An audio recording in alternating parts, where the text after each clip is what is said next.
আসসালামু আলাইকুম। রাখে আল্লাহ মারেকে।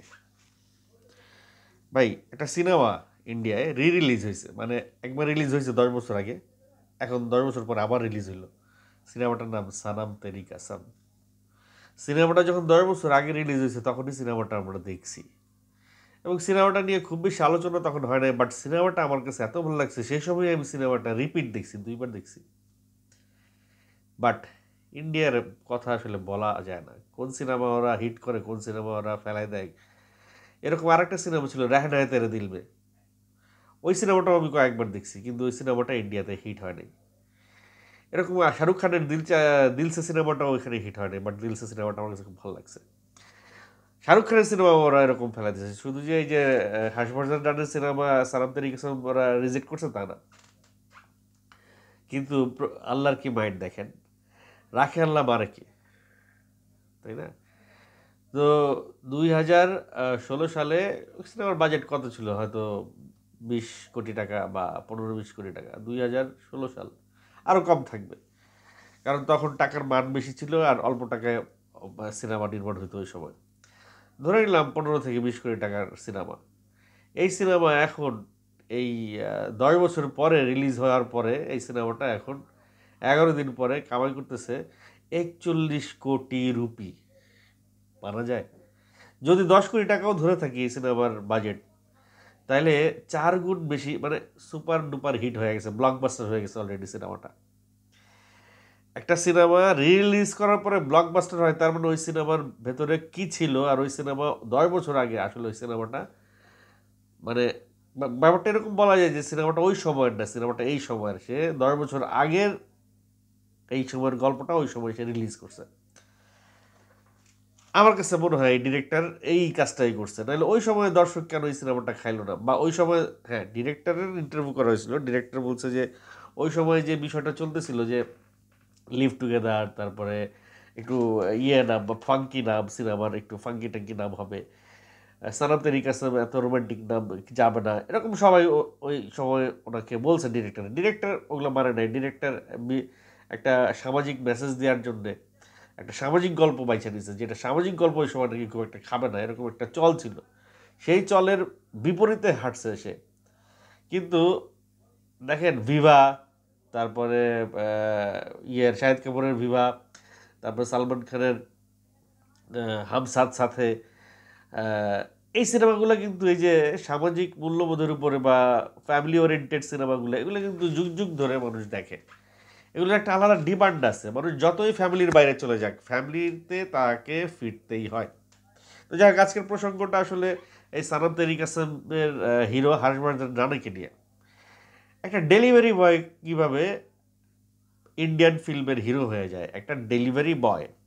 এখন সে কি আসলে দারিদ্রতার কারণে ডেলিভারি বয় হয়েছিল, না কি ঘটনাটা কি? ঘটনা হচ্ছে, এই ছেলে যেই পরিবারে জন্মগ্রহণ করছে হর্ষবর্ধন রানে, তার বাবা ছিল ডাক্তার, মা ছিল হাউসওয়াইফ, আর দাদা ছিল আর্মির কর্নেল। মানে খুব ভালো একটা পরিবারে তার জন্মগ্রহণ হয়েছে। বাট তার বয়স যখন 9 বছর, তখন তার বাবা মার সঙ্গে ডিভোর্স হয়ে যায়। ডিভোর্স হয়ে যাওয়ার পরে তার বাবা আর একটা বিয়ে করে, এবং সৎ মায়ের সঙ্গে তার একটা আন্ডারস্ট্যান্ডিং খুব একটা হচ্ছিল না। এই জন্যে 16 বছর বয়সে সে ঘর থেকে বের হয়ে যায়। ছোটোবেলা থেকেই তার সিনেমায় কাজ করার ইচ্ছা, কিন্তু এই হর্ষবর্ধনের ডেডিকেশনের লেভেলটা দেখেন, তার ডেডিকেশন লেভেলটা দেখেন। আসলে মানে প্রাউড ফিল করতে হয়, বা ভেতরে ভেতরে ওর জন্য একটা সম্মান বেরিয়ে আসতে চায়, এরকম একটা ঘটনা তার। সে 16 বছর বয়সে 100 টাকা একজনের কাছ থেকে, এক কাজিনের কাছ থেকে নিয়ে দিল্লিতে চলে আসছে ট্রেনে করে, ট্রেনের ভাড়াটা নিয়ে।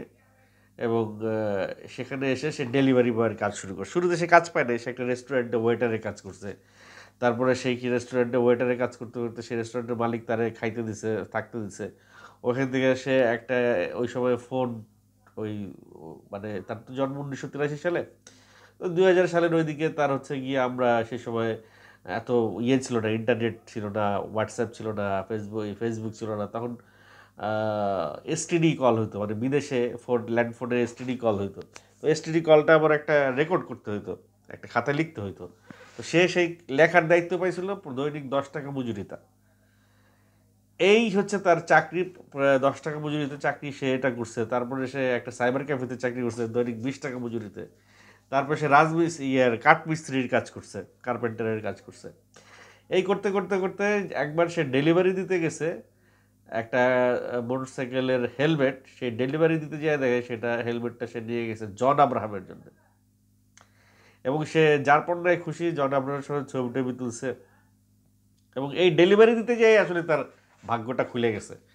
একবার সে ভুল জায়গায় ডেলিভারি করতে যায়, একটা ফ্ল্যাটে যাইতে যায়, আর এক ফ্ল্যাটে চলে গেছে। সেই যে ফ্ল্যাটে একটা মুভির, একটা সাউথ মুভির হচ্ছিল, অডিশন হচ্ছিল। আর সে হচ্ছে নর্থের, তো সাউথ সে ল্যাঙ্গুয়েজ জানে না খুব একটা। তো অডিশন সে ওইখানে তাকে, সে অডিশনটা দিছে, যেহেতু অডিশন হচ্ছে, এবং তা হিন্দি ভাষায় দিছে এবং সে সিলেক্টেড হয়েছে। এবং সে সাউথের একটা হিরো ক্যারেক্টার করছে সেখানে ভূমিকা চলার সঙ্গে। বাট ওই সিনেমাটা খুব একটা ওয়ার্ক করা নাই। 2016 সালে আইসা সে, এর মধ্যে সে আরও অনেকগুলো কাজ করছে, বাট খুব বেশি ওয়ার্ক করে না। এর মধ্যে তার গার্লফ্রেন্ড হয়েছে, তার গার্লফ্রেন্ডের সঙ্গে তার ব্রেকআপ হয়েছে। সেই গার্লফ্রেন্ডের সঙ্গে ব্রেকআপ হওয়ার পরে অনেক দিন পরে আবার সেই গার্লফ্রেন্ডের সঙ্গে ফ্রেন্ডশিপ হয়েছে। আবার সেই গার্লফ্রেন্ড তার হাজব্যান্ডের সঙ্গে সে একই ফ্ল্যাটে থাকছে, তাদের বাসায় খাইছে, ঘুমাইছে। একটা মানে ভিন্ন রকম একটা পরিস্থিতি তার। তো ফাইনালি 2016 সালে যখন এই সিনেমাটা আসলো, সনম তেরি কসম, এই সিনেমাটাও মোটামুটি সব কিছু ফিক্স, নায়ক নায়িকা সব ফিক্স। সে জোর করে অডিশন দিছে এবং সেখানে সে সিলেক্টেড হয়েছে। বাট সিনেমাটা ফাইনালি আর চলে নাই। ওই সময় তো সিনেমা চলে নাই, এখন সে তো আন্ডার রেটেড হয়ে গেছে। তারপরে সে আবার সেই দেখেন তার ভাগ্য, তারে আবার সেই কাঠমিস্ত্রির কাজে নিয়ে গেছে। আবার সে সেই কার্পেন্টিংয়ের কাজ শুরু করছে। এই করতে করতে একটা সময় সে সিনেমা ছেড়ে দিবে এরকম একটা অবস্থা তার তৈরি হয়েছিল। আর মানে তার ক্যারিয়ার প্রায় শেষ শেষ শেষ, সিনেমা ছেড়ে দিবে, তাকে দিয়ে আর হচ্ছে না, টুকটাক কাজ করতেছে। বাট এই যে লাস্ট একটা সিনেমা আসলো নেটফ্লিক্সের বোধহয়, ওই সিনেমাটা যে নামটা ভুলে গেলাম, যাই হোক ওই সিনেমাটা করে সে আবার একটু লাইমলাইটে আসছে, কিন্তু খুব বেশি কাজ কিন্তু তার হচ্ছে না। সে মানে মূলধারার বলিউডের সিনেমায় সে আর ঢুকতে পারতেছে না। তো ফাইনালি এখন এই সানাম তেরি কসম, কেন যে ওদের মনে হলো যে আবার একটু মানে কেন রিলিজ দিছে দেখেন, যখন এই সিনেমাটা রিলিজ দিছিল ওই সময় সিনেমা হলে সিনেমা খুব একটা চলে নাই বা চলতে দেওয়া হয় নাই। ওই সিনেমাটা যখন টেলিভিশনে রিলিজ দেওয়া হলো তখন সবাই এই সিনেমার অ্যাক্টিংয়ের, গল্পের, সব কিছুর ভূয়সী প্রশংসা। এবং সেই প্রশংসা আলটিমেটলি চলতে থাকলো। বাট তারা রিলিজ দেওয়ার ডিসিশনটা অনেক লেট করে নিছে। লেট করে নিলেও আমার মনে হয় প্রপার টাইমে নিছে। সবাই যখন এই সিনেমাটার প্রশংসা করতেছে, তারপর তুম্বার নামে একটা সিনেমা, ইন্ডিয়ান সিনেমা, সেটাও রিলিজ দিয়ে ভালো পয়সা কামাই করছে। তখন মনে হয় ওদের মাথার মধ্যে আসছে ঠিক আছে, তাহলে সানম তেরি কসমটা রিলিজ দিয়ে দেখি। এবং যেই কথা সেই কাজ, রিলিজ দেওয়ার পরে সুপার ডুপার হিট, 11 দিনের মাথায় 41 কোটি রুপি আয়। এটা তো শুধুমাত্র ইন্ডিয়াতে, আমি জানি না ওয়ার্ল্ড ওয়াইড রিলিজ দিচ্ছে কিনা, কিন্তু যেইভাবে সিনেমাটার হাইপ এবং মানে সেল বাড়তেছে, যেভাবে টাকা কামাই করতেছে, এটা 100 কোটি টাকার খুব মানে লাইফ টাইম কালেকশন 100 কোটি টাকা হয়ে যেতে পারে। এখন এই ছেলেটা যদি 100 কোটি টাকার ক্লাবে ঢুকে যায় তাহলে এর নিয়ে লাগবে কারাকের। এর মধ্যে আরও একটা ইন্টারেস্টিং খবর আছে, সঞ্জয় লীলা বানসালি তার একটা সিনেমার জন্য তারে ডাকছিল একটা ভিলেনের রোলে। এই যে লাস্ট সিনেমাটা, এই যে যেটা রণবীর সিং আর করছে, শাহিদ কাপুর করছে, কিন্তু ভিলেনের রোল সে করবে না, তাই সঞ্জয় লীলা বানসালিকেও সে না করে দিছে। যাই হোক, সে কিন্তু তার এইম, তার ভিশন, তার লক্ষ্যে সে কিন্তু একেবারে ফিক্স ছিল। সেটার জন্য সে মানে ইংরেজি জানত, সে ইংরেজি শেখার জন্য কল সেন্টারে চাকরি করছে, ওখানে বসে বসে ইংরেজি সে খুব ভালো বলতে পারে না। তো একটা অ্যাক্টর হওয়ার জন্য যা যা করা দরকার তাই তাই সে করছে, স্যাক্রিফাইস যতটুকু করা দরকার। সে বিয়ে করে নাই, সে তার গার্লফ্রেন্ড ছাড়ছে, সে তার বাবা পরিবার ছাড়ছে, সে তার মানে অন্য ক্যারিয়ারে সে তার জীবনটাকে সঁপে দেয় নাই, বা অন্য কোনো বিজনেসে চলে যায় নাই। একেবারে শেষ দিন পর্যন্ত সে কিন্তু লেগে আছে এটার পিছনে, যে না আমি অ্যাক্টর হইতে আসছি, আমি অ্যাক্টারই হব। এই কারণে তার অমিতাভ বচ্চনকে তার খুব ভালো লাগে, যে অমিতাভ বচ্চন জীবনের শেষ সময়টা পর্যন্ত সে অ্যাক্টিং করতেছে। তো এই জায়গা থেকে একটা জিনিস শেখার আছে যে হাল ছেড়ে দেওয়া যাবে না। পরিশ্রম আর নিয়ত যদি শুদ্ধ থাকে তাহলে সে তার লক্ষ্যে পৌঁছাবে। এখন কে কতটুক স্যাক্রিফাইস করতে পারে তার উপরে ডিপেন্ড করতেছে। যাই হোক, কন্টেন্টটা শেষ করব। শেষ করার আগে আমি ছোট্ট করে একটু বলতে চাই, এই হর্ষবর্ধন রানের সঙ্গে কিছুটা গল্প আমারও মিলে যায়। আমিও অ্যাক্টর হওয়ার জন্য অনেক কিছুই করেছি, এখনও করছি। স্টিল আমি অ্যাক্টিংটাই করতে চাই, কিন্তু সারভাইভ করার জন্য আমাকে অনেক কিছু করতে হচ্ছে। হয়তো তার মতো অত ডেডিকেশন আমি দিতে পারিনি, যার কারণে সেই জায়গায় আমি পৌঁছাতে পারিনি। হর্ষবর্ধন রানে যতটা ডেডিকেশন দিচ্ছে ততটা ডেডিকেশন হয়তো আমি দিতে পারিনি। But still I am trying. আমার জন্য দোয়া করবেন যেন অ্যাক্টিংটা আমার আমার আমার আমার নামের শেষে অ্যাক্টার পদবিটাই শেষ অবধি থাকে। কন্টেন্ট ক্রিয়েশনটা করছি একেবারেই মানে সারভাইভ করার জন্য।